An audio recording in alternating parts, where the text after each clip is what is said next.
and welcome to Bangkok. Warm round of applause. Well, Neil, first of all, I'd say I've been in sales or around sales for about 20 years, and I've never heard that negotiations. Really? Did I come up with? I think you invented a thing, yeah. But now everyone's going to talk about that. All right, I'm gonna spend my next 20 minutes looking for that here on my little device. Henceforth, we'll call you Elvis. Okay, fair enough. Anyway, it's very nice to be here. Bangkok is a great city, and I've enjoyed it a couple of days. Thank you for the invitation, and excited to talk to you about what I wish I would have known. Neil called me a couple months ago and asked me to come speak, and brought back lots of memories to think back to. Can you hear me now? Yeah. All right. To think back to what happened and what transpired in my days gone by. So let me share with you my background. Neil went through some of this. I was actually in sales in Cincinnati back in 1993, give or take. Went through a number of sales and marketing roles. That was what was RH Donnelly and became now today known as Dex Media. And in about 1999, I left Dex Media, RH Donnelly. I spent 3 years in a company called Trader Publishing Company, known most famously for Auto Trader, and then went back to RH Donnelly, now known as Dex Media, where I had a slew of different roles in strategy, business development, and ending my career there as Senior Vice President of Interaction. Thank you. Throughout that time, I saw a major transformation in the Yellow Page business. And I think back to those days and how exciting, how fun, how transformational those days were. And I'm excited to share some of that with you. Before I do though, let me tell you about where I am today. I'm at MatchCraft. MatchCraft is a technology platform that allows companies like yours to sell thousands, if not tens of thousands of small businesses, search engine marketing, and then to provision them onto Google, Bing, and Yahoo in a very efficient and effective way. With the push of a button, you can upload accounts and have them operate and maximize their ROI through our platform. We've got some 6,000 sales reps selling our products today, meaning through our partners. We have an Advantage platform is the name of our platform, which has run more than 300,000 campaigns just in the last 3 to 4 years. Our full suite of products includes Advantage and Advisor. Advisor is a taxonomy service. I'll talk more about that as we go on to the next slide. But we also provide call tracking, reverse proxy, etc. So with that commercial, we'll jump to the client highlights. We have clients around the world, starting with, these are in chronological order for how long they've been with us, starting with Trumo, Finecta, Advanced Digital, New Media, Thompson Local. This is just a smattering of those. Census, Trudon, McClatchy, and Miro, all clients of ours, and most recently, Local Web out of Brazil. So we're now in South America as well. We have 24 clients in 21 countries speaking 15 unique languages. And the importance of that is the taxonomy service that I mentioned before. We provide taxonomies to our clients that allow them that have keywords and ad copy by category with two modifiers to allow for local search engine marketing. We're running currently about $50 million in media across our platform on an annualized basis, and this is purely local advertising. With that, let me set the stage for what I wish I would have known then and what I know now. RH Donnelly, second largest publisher of Yellow Pages in the United States, founded in 1886, actually published the first classified business directory in the country. Roughly $1.4 billion in sales US dollars in 2013 revenue, 580,000 small business advertisers, and about 2,000, give or take, sales reps nationwide in the United States. Operated under the brands of RH Donnelly, Dex One, now most recently Dex Media, online brands of Dex Knows and Super Pages. Right. So lessons learned. Let's start with persistence. I'll set the stage for this one. And speaking of where we were back in 2003, 2004. Early days of search in the US, early days of Google, quite frankly. Persistence as a requirement is part of an organization that you as an individual going into an organization, talking about search, talking about new products, you have to have. You've got to be persistent because change is difficult for any organization to take on. At the time, there was a product that was shepherded by a company called Web Visible. Web Visible created a guaranteed clicks product.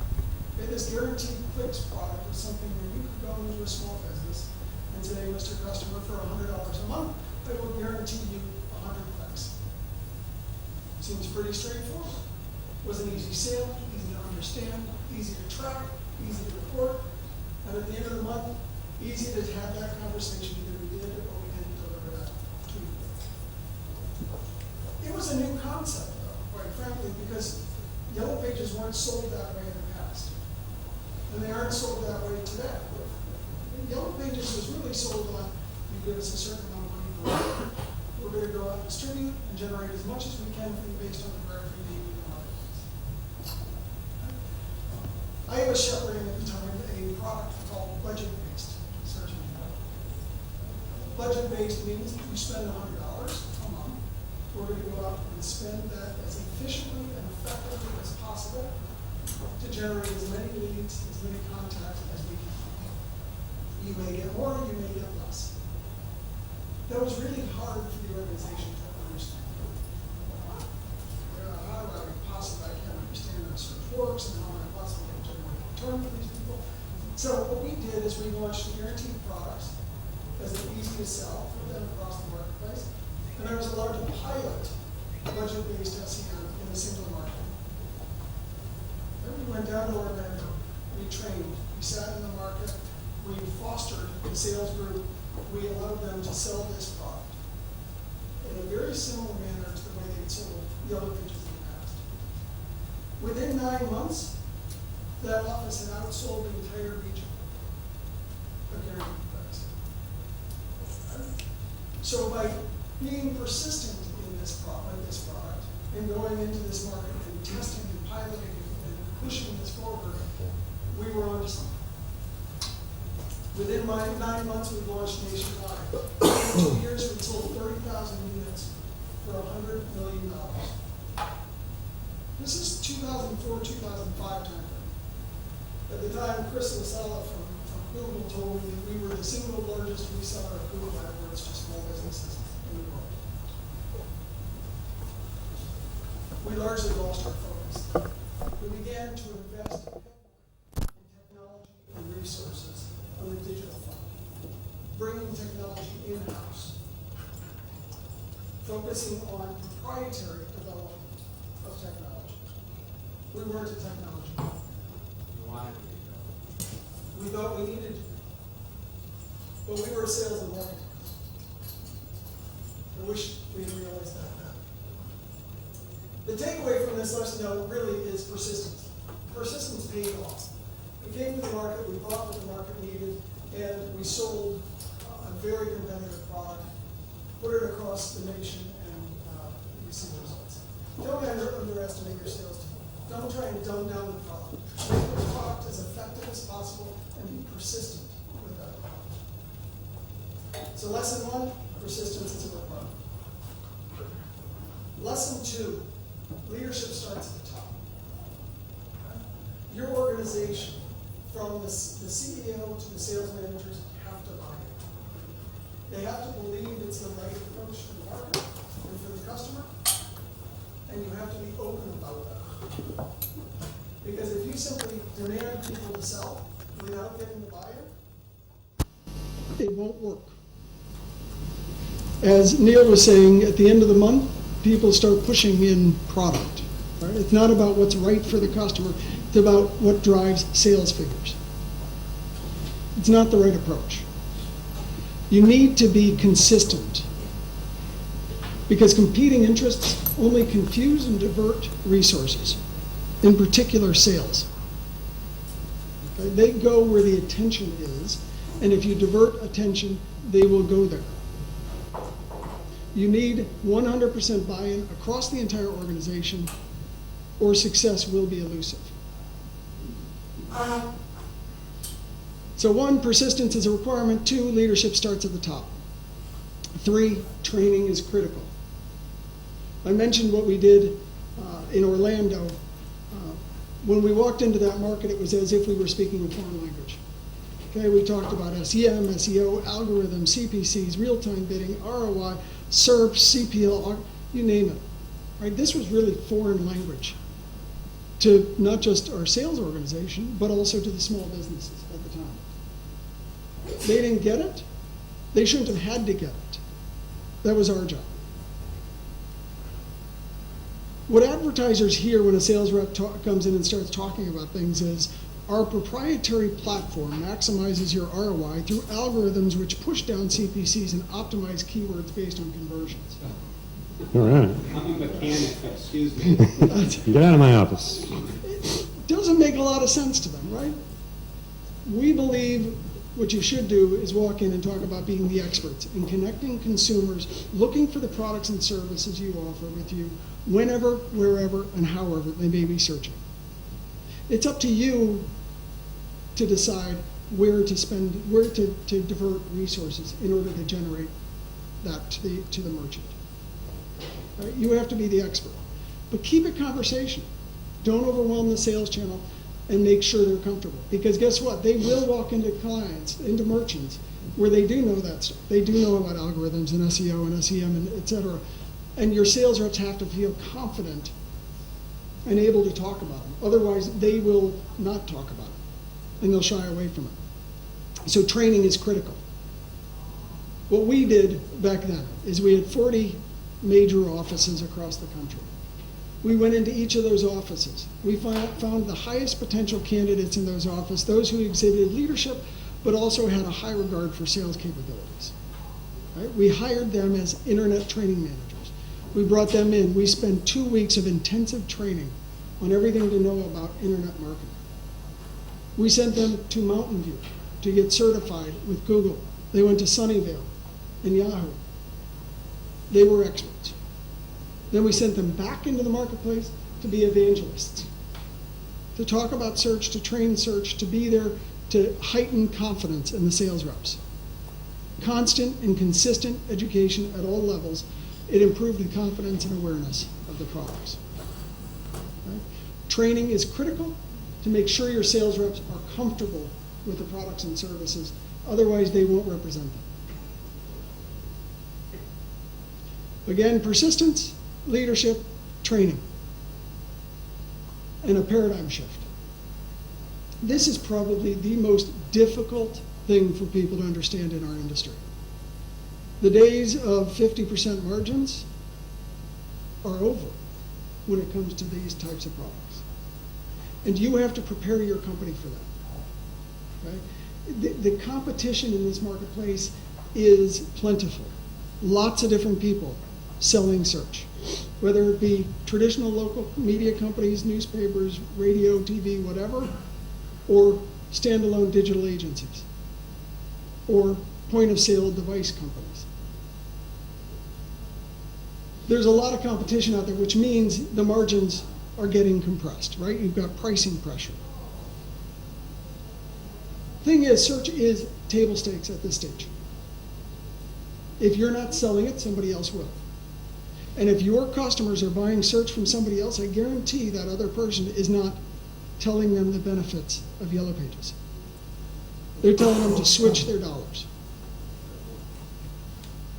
All right, so if you're not selling your client search today, somebody else is, and they're going to take your merchants.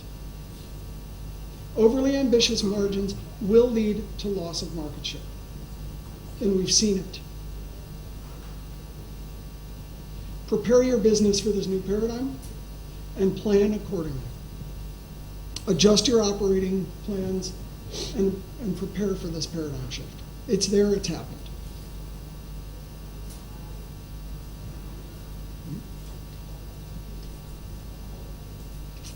That's interesting. All right, excuse me. What's that? Did you, I don't know. Did you fall off your, hang on, I don't know what happened. get you back. There you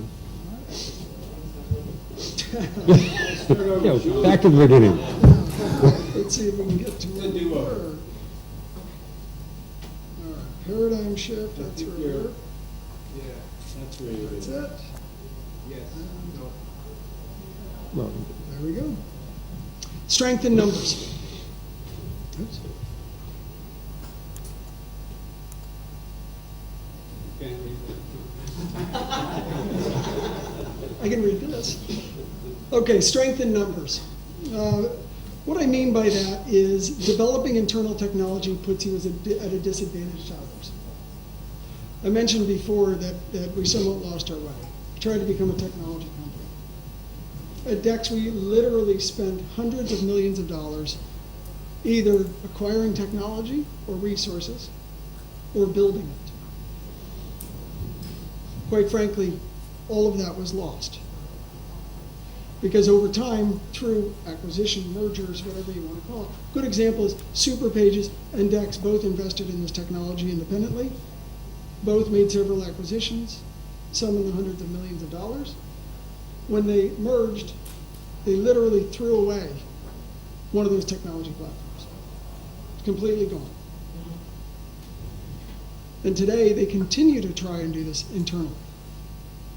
Strength in numbers is, by outsourcing, you leverage the learnings from a network of companies. Right? You also diversify the cost of research and development. Okay? That research and development can be very costly over time. And it's important that you are doing it in order to advance your products. Let me talk about some of the R&D that we do at MatchCraft.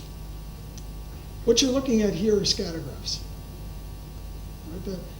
The first chart, top left side, is position 1, second is position 2, position 3, dropping down 4, 5, 6. Okay? Across the bottom axis is click-through rate, across the vertical is quality score. Okay, so we're looking at the relationship of quality score to click-through rate and whether or not there's a correlation. You can see in position 1, it's a much stronger correlation. By position 7, not so much. What we do with this, though, is we aggregate it all together, normalize by position, and then look at the relationship of quality score to click-through rate. Why is this important? Because as we work with keywords, we want to optimize to get the highest quality score we can in order to improve your position within the search engine rankings so that you don't have to bid as much and you can get in a more efficient lead to your merchants. Okay, so we're constantly looking at quality score, click-through rate, combinations of those, and what drives value for a merchant. In this case, you can see the vertical of 0 here is the mean, a 1 being a 1 degree of a deviation from the mean, and negatives being less than the mean. The green triangle is the mean for click-through rate, which puts its quality score at roughly 6. You can see between the green triangle and the green diamond, which is difficult to see here, there's a real clear correlation between quality score, or click-through rate, and quality score. Right? One drives the other. This is US data. We look at this for APAC. We look at this for the European Union as well. This is information that we have because we have clients all over the world. And we can look at how these trends are occurring. Then we look at things like match type. Do you want to be exact match, broad match, phrase match? And what's the correlation then to quality score and click-through rate? That green line that I showed you before, this is in essence the same line, but now it's for either broad match, phrase match, or exact match. Intuitively, you would think that exact match would produce a higher quality score at the same click-through rates as phrase match or a broad match. We don't see it. Okay? if anything, we see that exact match falls below broad match. In the APAC region, there's a broader separation, but I caution this data is based on limited information related to exact match. In the EU, we have much more information about this, and again, no discernible difference. Broad match to exact match. Everything you just saw, though, was point-in-time information. All right, looking at a specified point in time. Now we look at information over time, right? So this is a 120-day period looking at the click-through rate. The green line is the trend associated with click-through rate, and then the black line is quality score. Again, very clear connection between the two. This is a much higher spend account to look at what's happening here, and this one's going the opposite direction. Climbing as well. So what's the point of this? Sourcing, you get access to a lot of data that you may not have internally. And you diversify the spending on R&D in order to see some of this information. We're going to talk more about this in a bit, but mobile versus desktop, trend spotting. This is actual data for our own clicks, what we get for our European partners and for our US partners. We've seen a crossover in July of 2014 where now we get more mobile clicks than we do desktop clicks. In the EU, it's about 2 years behind that. So lessons learned: persistence, leadership, training, paradigm shift, and strength in numbers. Final one, Google, friend or foe. If you Google friend or foe, by the way, you get lots of results. So this is a question many have asked over years, right? And I thought it apropos given Google speaking after me. 2003, I sat down with Sukhinder Singh. Sukhinder presented a great case for Google and what they were trying to accomplish, and Google really wasn't at the time, thought to be a major threat to the other pages. Following the meeting, I was very excited about it. I remember walking into the executive committee at the time and subsequently into the board of RH Donnelly and talking about Google, and we should go out, we should sell this product, and we'd give them our data and partner and everything. There was a lot of fear. Well, why would we do that? Wait, if we give them our data, then they're going to have that, and that's our competitive advantage. And there was these terms: frenemy, co-opetition.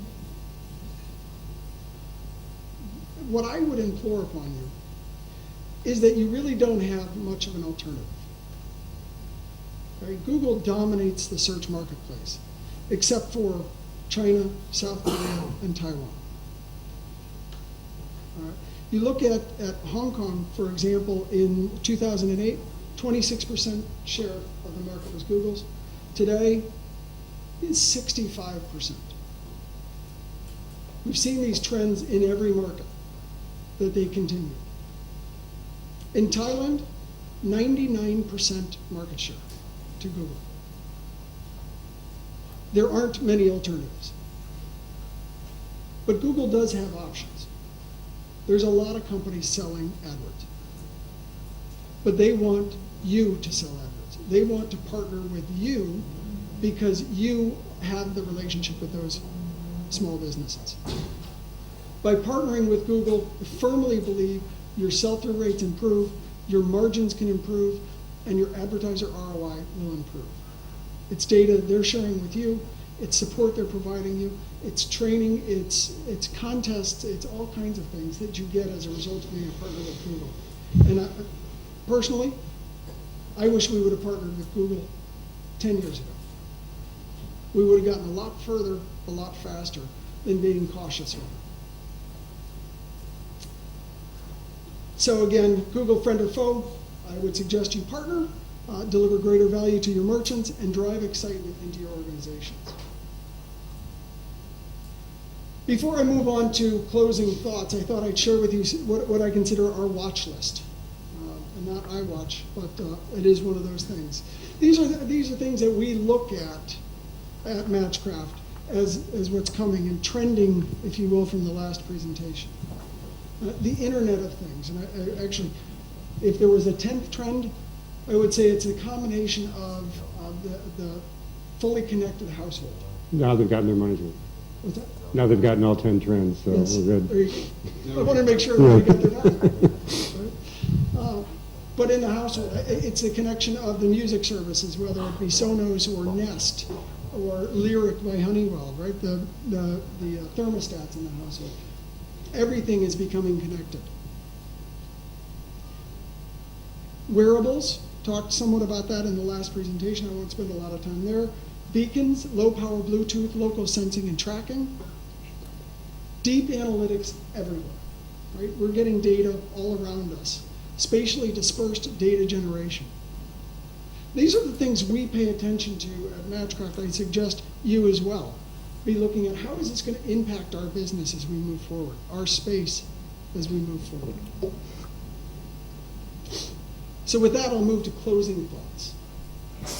First is focus on maximizing value to the merchant. As long as you do that, you will win. Right? Keep the merchant in mind as you sell products.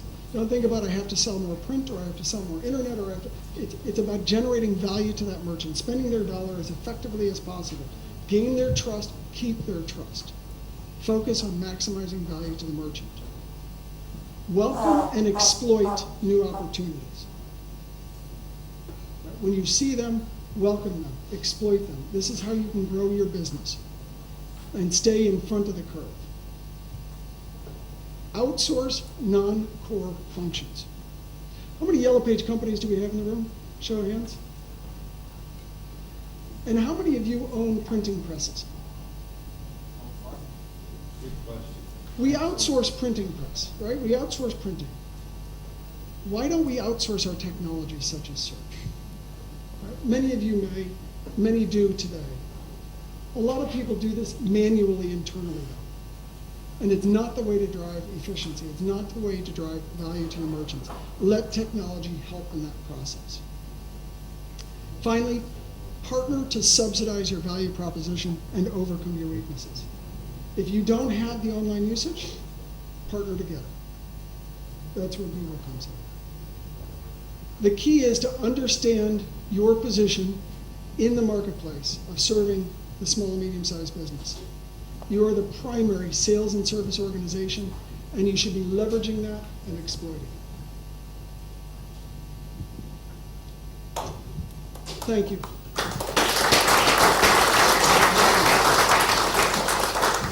Grab a seat. We have